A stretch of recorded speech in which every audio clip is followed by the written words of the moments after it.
প্রিয় ভাইয়ারা, গোসল কখন ফরজ হয়?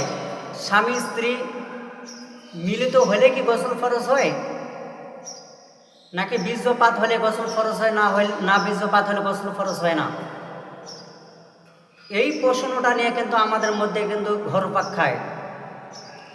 আমরা অনেক জানতে চাই, একটা জরুরি জটিল প্রশ্ন,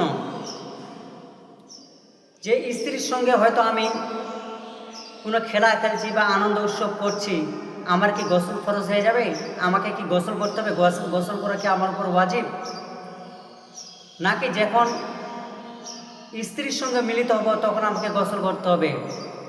কিংবা মিলিত হওয়ার সময় আমার যদি বীর্যপাত হয় তবে কি গোসল করতে হবে, নাকি বীর্যপাত না হলে গোসল করতে হবে না?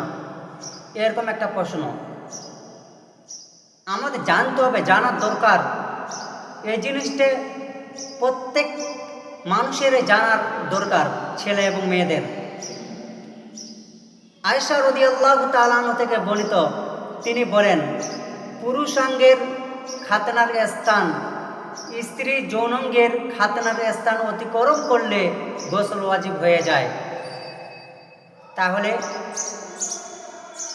পুরুষাঙ্গের খাতনা, এই যেটা খাতনা করা হয়, যে জায়গাটুকু ছেলেদের যে জায়গাটুকু মানে চাম কাটানো হয় বা খাতনা করা হয়, এইটুকু যদি পুরুষের যৌনাঙ্গের মধ্যে কি করে প্রবেশ করলো, করার সময় আপনার বীর্য যদি পাত না হয় তাহলে কিন্তু আপনাকে গোসল করতে হবে।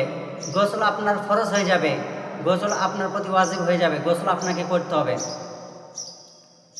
দেখা গেল আপনি স্ত্রীর সঙ্গে মিলিত হলেন, মিলিত হওয়ার পর অনেক টাইমে আপনি থাকলেন, থাকার পরে আপনার বীর্যপাত হলো না, তাহলে কি আপনি গোসল করবেন না? না, গোসল আপনাকে করতে হবে। বীর্যপাত হোক না হোক, আপনি মিলিত হলে ওই যে খাতনা যে জায়গাটা আপনার খাতনা রয়েছে, খাতনা করেছেন, ওই জায়গা পরিমাণ যদি আপনার স্ত্রীর যৌনাঙ্গের মধ্যে প্রবেশ করেন তাহলে কিন্তু আপনার গোসল ফরজ হয়ে যাবে। ছেলের যদি বীর্যপাত হয় এবং মেয়ের হলো না, তাহলে কি গোসল ফরজ হবে না? না, দুজনের প্রতি গোসল ফরজ হয়ে যাবে। আপনার যদি হয় আপনাকে গোসল করতে হবে, স্ত্রীর হলো না তাকে গোসল করতে হবে। উভয় ওই যে একটা মানে খাতনা হয়, যেখান থেকে খাতনা করা রয়েছে ওই জায়গা পর্যন্ত যদি প্রবেশ করে তাহলে আপনাদের